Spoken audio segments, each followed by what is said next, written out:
In this part of the podcast, me and your mate Tom talked about the problems with addiction to weed and addictions in general. I hope it helps those of you who struggle with any sort of substance abuse and dependency, and if you need support or if you want to discuss it with someone, get in touch with me. As always, please sponsor this channel to benefit from interesting conversation like this one in the future. There is also a YouTube link if you wish to watch more of Tom's videos. From your channel, it appears that addiction is a big subject for you. It seems like it's something you've struggled with in the past, something that maybe you're still struggling with at the moment. But what's your relationship with weed? What is it problematic for you? It definitely has been in the past. It just depends on which stage of my life you're referring to. But yeah, I got pretty hooked on weed very early on, man, like when I was 12 years old. So, You started early both with alcohol and weed. That was a bit surprising. You're 27 at the moment, right? 28 now. 28, yeah. So that was very early. So at 12, did you just Yeah. try it, or was it just you started smoking and you didn't stop for a long time? How did it work? Uh, yeah, well, I this was like the first year of high school, and I moved from a like I didn't know anyone, so I didn't have any friends, and I guess I just wanted to fit in with the cool kids, and I've always kind of been a rebel at heart, I guess. So I saw these revered guys like smoking cigarettes in the toilet, and everyone was like, "Oh, watch out for these guys," and that was like my opportunity, to be a cool kid, and so I just approached them like, hey man, I can steal some cigarettes off my mum and we can, smoke some cigarettes tomorrow. And that's kind of how it started. And then like 2 weeks later, they offered me a pipe of weed. And pretty much from there on, man, I would say on average every weekend after that. Like it's on and off sometimes, but yeah, since then it was pretty frequent. Just going on adventures and just doing hooligan stuff, being naughty. It appears when one is watching your videos that you have a lot of experience with all of those substances, and I get questions about weed addiction, well, all kinds of addiction from 434 viewers, but weed seems to be the main thing that people ask about. You also, do you smoke cigarettes, or did you used to smoke cigarettes? I used to, yeah, I used to smoke for 10 years. So I smoked cigarettes like 2 weeks just before I had my first joint. Mm, Yeah, so wow. it's been a very long time since I've smoked cigarettes. Yeah, like nowadays I'll have like mapacho, which is the Amazonian tobacco, but in ceremonial settings, but definitely not just for recreation. How would you compare addiction to cigarettes and addiction to weed? I mean, they definitely different, but from your perspective, which one's worse? Uh, well, for me personally, I would say that weed is a lot more addictive, only because getting high is actually off weed is a lot more enjoyable than smoking a cigarette. So even just from that aspect, for myself, it just seems more likely to just get hooked again. Whereas with cigarettes, you feel the chemicals and the nastiness that it's doing to your body. You feel it straight away. So I find it much more difficult to get addicted. And plus, there's the stigma on the public, like no one likes a cigarette smoker, and you see like dead babies and gangrene foot, and there's a lot of propaganda to, uh, push you away from cigarettes. Whereas with weed, especially these days, it was different when I was growing up, but these days it's a lot more accepted, and there's a lot of like medicinal properties with weed. So it's a little bit more of a trickster plant for myself, just because there's like, oh, it's good, it's bad, but it just kind of depends. Like any substance, if you just overdo it, even Did too much you of a good thing could be a bad thing. So yeah. did you hear about this thing that cigarettes are actually not, well, tobacco is actually not addictive, but it's actually the additives, everything that they add to it, and those chemicals that make you not only addicted, but also those are the chemicals that cause cancer. Have you heard about this? Yeah, I kind of just I never read any studies about this, but just through my own common sense, logical thinking, it just made like all the studies that apparently that prove that cigarettes cause cancer, but we know that they add like hundreds of chemicals to it. So it kind of made sense to me that the tobacco itself is probably the healthiest ingredient in cigarettes. Yeah. I always thought that the one good thing about weed addiction is that it's not really processed in any way, and it's not regulated really. So you basically smoke a flower of a plant. That's it. There's nothing that is added to it unless the dealer decides to add something to it. So that's what I There was are a few. There are a few that do. I can't really. speak for the rest of the world, but yeah, in Australia, it's not uncommon for people to spray certain chemicals just to make it way heavier. Or even in Chile, I did a documentary about a toxic weed that they call porro, which they add like all these other additives to it just to kind of mess you up more, and it's cheaper. So Yeah. It it's not uncommon. I'm sure obviously you can get some primo organic, beautiful cannabis plants, and I'm sure it's getting more and more common for people to increase their quality. But there are some dodgy people putting some nasty stuff into it, I would say. For me, it was always baffling to me how people can get addicted to weed because I started my adventure with weed around, I don't know, 15. I actually Okay.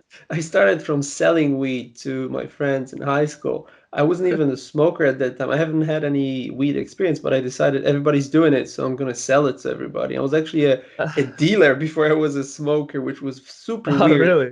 Yeah, That's funny. I remember in my room, in my bedroom, I had a big couch, and this couch was filled with just weed pipes and all kinds of stuff. And how did my parents never really, there was weed all over my like walls. I was painting weed leaves everywhere, and nobody really asked me any questions. That's really strange.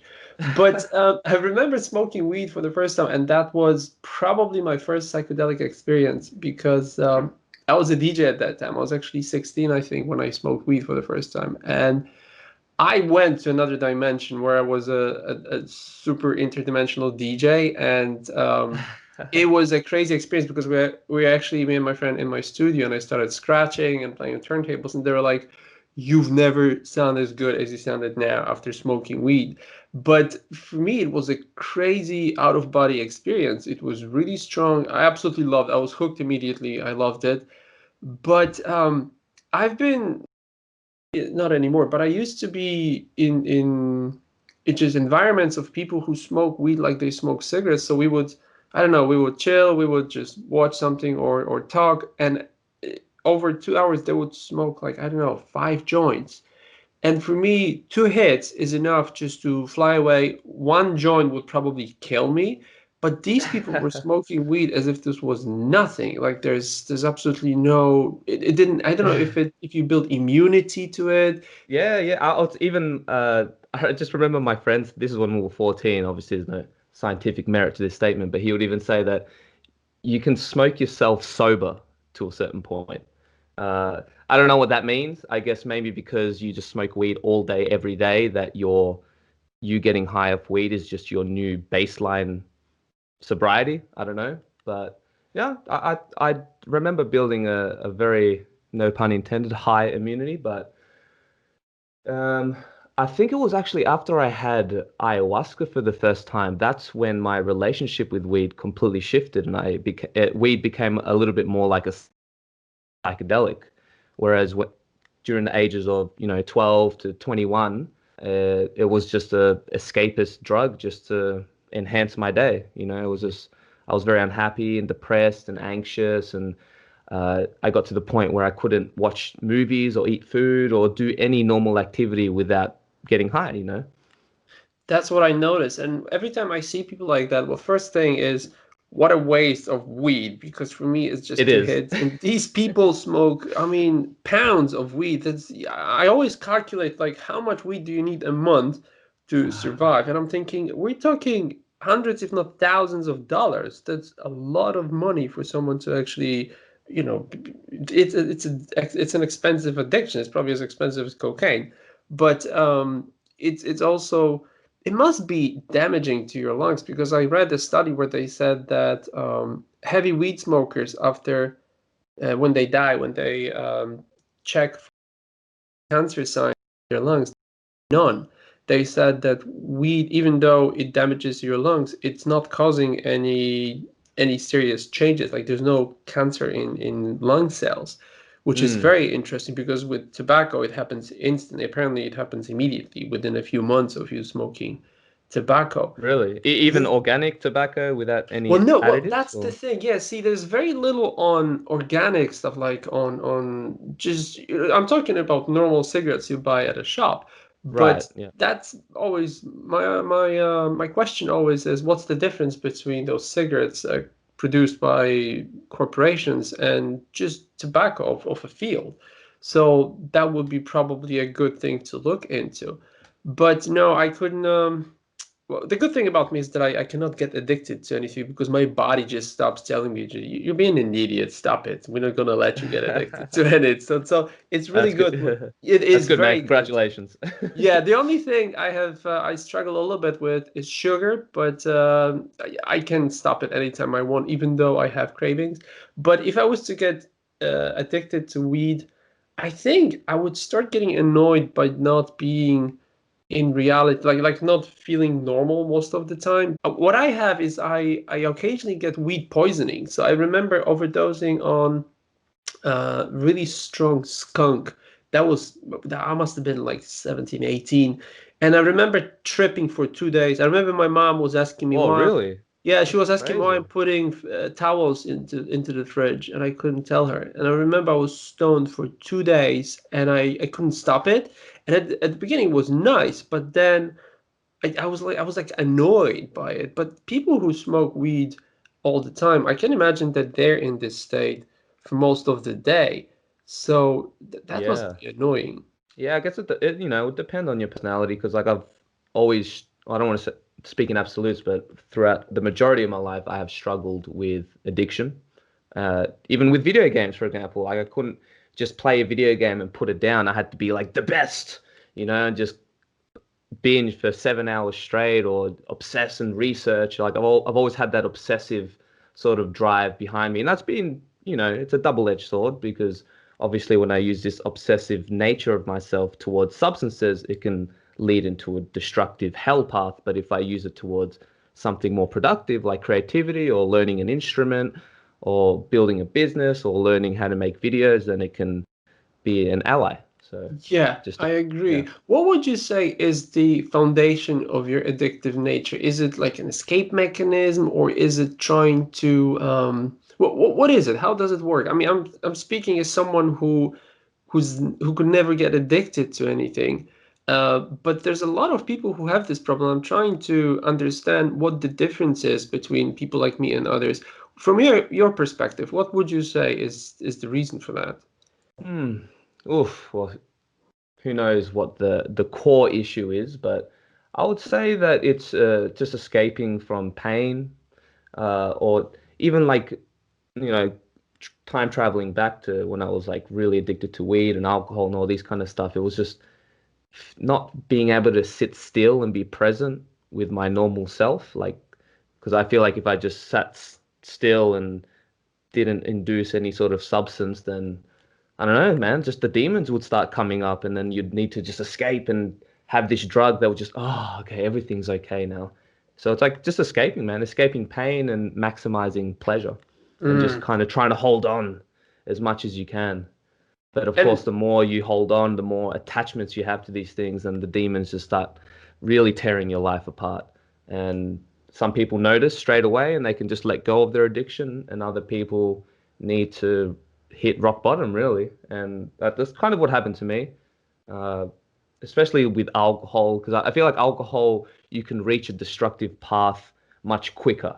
And that goes for any hard drug like cocaine or speed, anything like this. And the reason even my videos why I've said that I've struggled with weed more than any other substance is the fact that you can get away with smoking weed every day, whereas you can't get away with just doing meth every day or drinking yeah. all day every day. Like yeah, good luck trying to do that for a long time. But with weed, you can kind of get away with it for at least for a longer period of time.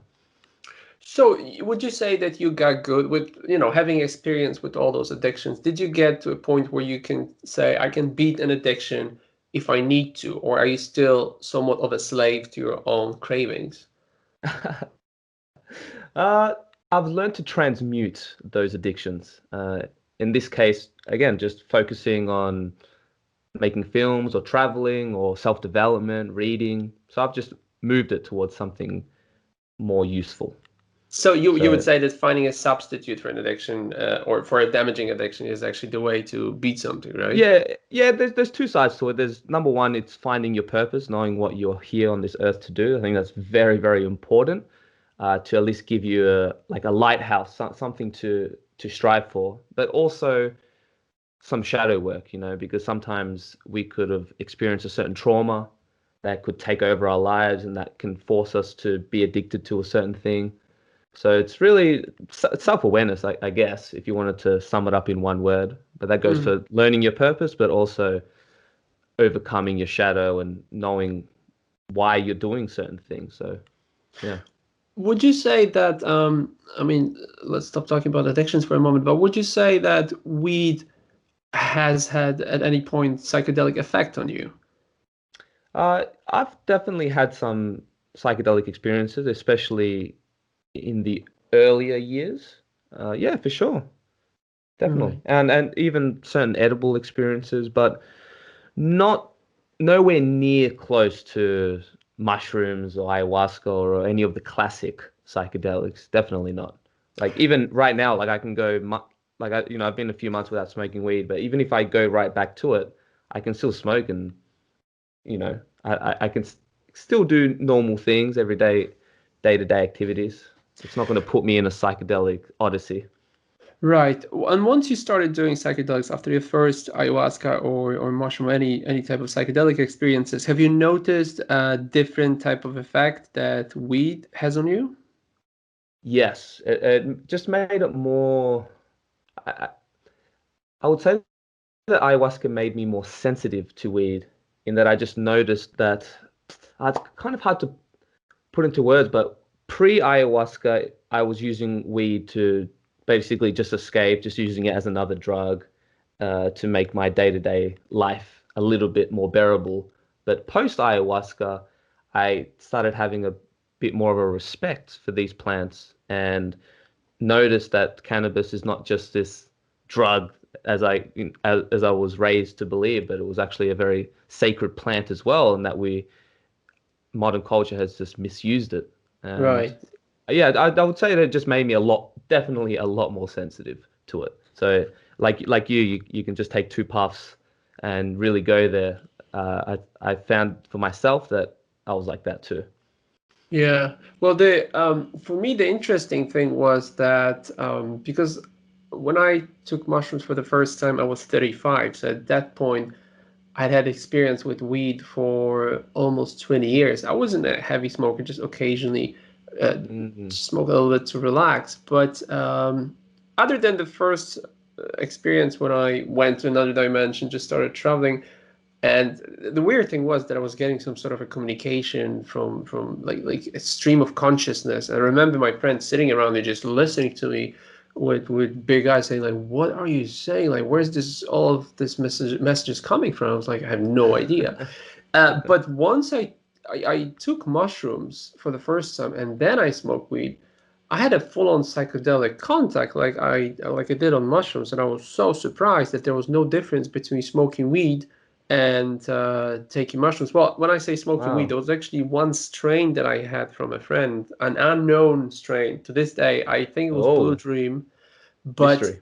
yeah, it's a mystery, and I've been looking for it since, but I don't know what it was. It was very, very strong weed that I made brownies from, and yeah, me and my girlfriend, we got poison, like THC poisoning. It was really bad. We couldn't. She had panic attacks. I had really heavy Wow. depression for like 2 days. It was really bad. But this weed was so good that it made me think that maybe our bodies are just a filter for this remote consciousness and everything else. And when you use a psychedelic or some sort of a psychoactive substance, then you switch off Hmm. this filter. And it doesn't really matter what you do. And it just allows you to communicate with this outside world. Mm. What are your thoughts on this?